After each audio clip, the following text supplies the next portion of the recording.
I've been working in Google Ads for more than a decade, and I've helped optimize more than 10,000 Google Ads accounts. Here are the top 10 mistakes I want you to avoid. I'm your host, Jyll Saskin Gales. I spent 6 years working for big brands at Google, and now I work for you. This is Inside Google Ads, episode 97, Google Ads Mistakes.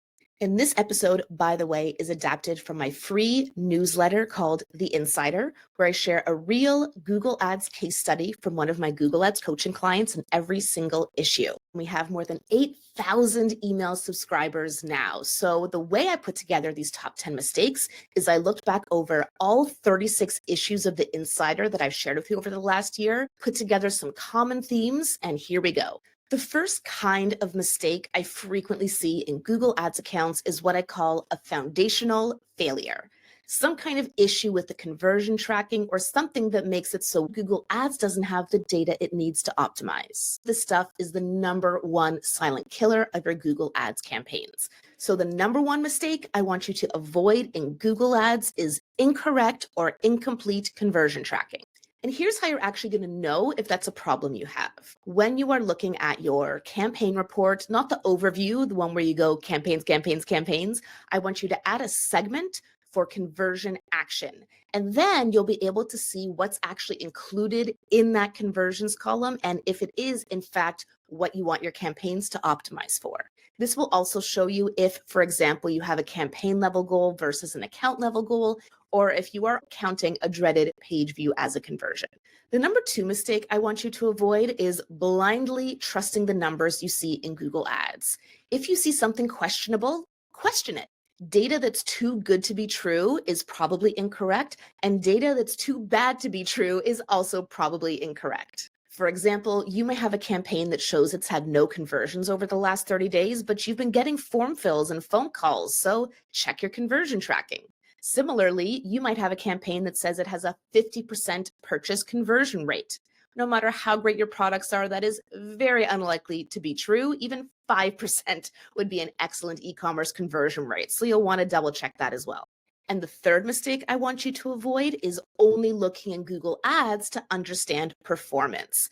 Because of privacy changes and cookies and all kinds of things, your Google Ads data will never be perfect. And no other data source is going to be perfect either. But if you really want to understand how your Google Ads are doing, look at Shopify, look at Google Analytics, look at a more holistic view of how your investment is driving results for you. For example, I've shared the story before of a Performance Max campaign for an e-commerce client that looked like it was doing absolutely terribly. But then when we looked in Google Analytics, we saw there had actually been a ton of purchases that were being attributed to other sources, even though the only change this business owner made was turning on PMax. So because of the way PMax was working, it was a lot of display inventory and YouTube inventory. Not all of the awareness and consideration being driven by PMax was being attributed to PMax. So to ensure you have a proper foundation in place, verify your conversion tracking, question questionable numbers, and look beyond the Google Ads platform.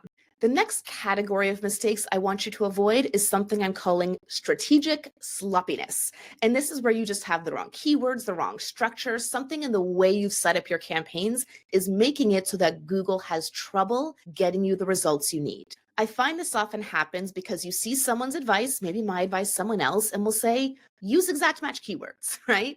Or we'll say, have this number of keywords in an ad group, and you just follow it to a T without considering your own business context. Yes, of course, it depends, but I will never say to you just, oh, how many keywords? It depends. Oh, what campaign should I use? It depends. I will always tell you it depends, and here's what it depends on. Mistake number 4 that I want you to avoid is not segmenting by intent. You want to organize your search keywords by theme with roughly 5 to 15 keywords per ad group. Is 3 keywords bad? No.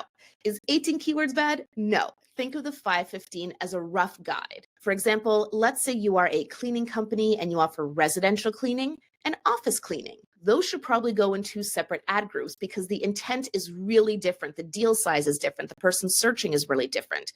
In fact, they might even need to go in separate campaigns so you could have separate budget for those different services and a separate bid strategy for those different services. But at a bare minimum, different ad groups. Whereas, let's say you offer residential cleaning and home cleaning, Those are synonyms. It's the same service, even though the way the person is searching might be slightly different. So those keywords could live together in the same ad group because they have the same intent.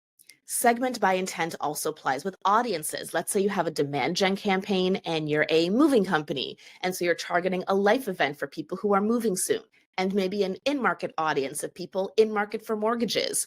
You could put those in separate ad groups if you're going to have really different creative, but those could also probably at least start in the same ad group, because what you're really getting at is someone who will soon need moving services for their home. The fifth mistake I want you to avoid is going too big too quickly. If you are small, start small. That means for small business owners with small budgets, which anything $1,000 a month or less is considered a very small budget in Google Ads, broad match keywords are likely not the best choice for you. Not because broad match is bad, but because you aren't going to have enough budget to give the system what it needs to learn the right queries for your business. So if you're a small business, start with exact match keywords and only a few of them, maybe a smaller area, right? Start small. Whereas if you have a large budget, if you're spending like $100,000 a month on Google Ads, you probably aren't going to want to use exact match keywords because you're not going to get the scale you need. So you would probably need broad match, as long as you have proper conversion tracking implemented in order to get the scale and the traffic volume you need. The sixth mistake I want you to avoid is thinking that keywords and search terms are the same thing. I was actually on a Google Ads coaching call recently where my longtime client invited their new agency, and it was the most contentious call I have ever had, because this person at the agency was trying to convince me that you just need to look at keywords. And when you look at a search terms report, it's just showing you the other stuff you advertised on in addition to your keywords. And I tried to explain it kindly. I eventually had to cut off the conversation because he was just wrong. And I'm like, if this is a guy who, let it be known to me, he's been doing Google Ads 15 years and doesn't even know what a search terms report is, that's an issue. If you're newer to Google Ads and you don't know what a search terms report is, that's okay. Many people don't, and that's why I'm here sharing this with you. Your keywords are how you tell Google the kinds of searches you want to advertise on. Your search terms report tells you the actual searches you advertised on. And it's possible that your keywords, exactly as written, will not appear in your search terms at all, especially if you're using phrase match or broad match. So once your search campaigns are up and running, you want to check your search terms report regularly. I generally recommend checking it on a weekly basis, but don't just liberally play whack-a-mole with negatives everywhere. If you're seeing irrelevant search terms, look for the root cause first. Is it actually maybe the wrong keyword? Is it actually maybe the wrong match type? Do you actually have the wrong bid strategy in place? As a general rule of thumb, if you're finding that you have to negative out at least 10% of the search terms you're seeing, you've got a root cause you need to address first. Pause the negatives, address the root cause. To recap, segment by intent, start small if you're small, and review your search terms regularly, but be cautious with the negatives. The third category of mistakes I see frequently in Google Ads is what I'm calling metric misinterpretation. And this is a tricky one because what it really comes down to is lacking the expertise and experience to actually understand what you're seeing and then plan an action accordingly, implement and evaluate it. If the way someone's been trained is just do this, do this, do this, do this, do this, right? A checklist rather than a strategic understanding, then when something deviates from plan, which happens all the time in Google Ads, they get stuck and don't know what to do. And I see this a lot with business owners as well, managing their own Google Ads. Something doesn't go according to plan, so they start making a million changes to try to fix it when that actually makes things worse and not better.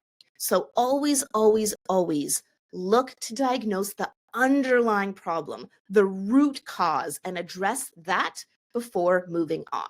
In fact, that's why I created my newsletter, The Insider, because I noticed this gap with so many Google Ads practitioners that I was meeting with in my Google Ads coaching practice, it's not that they didn't understand the fundamentals, that's not fair to say, but maybe they just didn't have enough hands-on keyboard experience to develop those strategic problem-solving skills. And so as a result, they weren't able to strategically problem solve. So by sharing all these cases and real life examples with you, I want to help you build those skills so that the next time you come across an unexplainable problem, you can really reason your way through it, stay calm, find the root cause, and solve it. Here are a few specific things you can do to avoid mistakes around metric misinterpretation.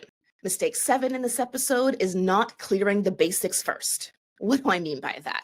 Well, it's really easy to jump right into what's happening with conversions and conversion rate and conversion tracking and landing page.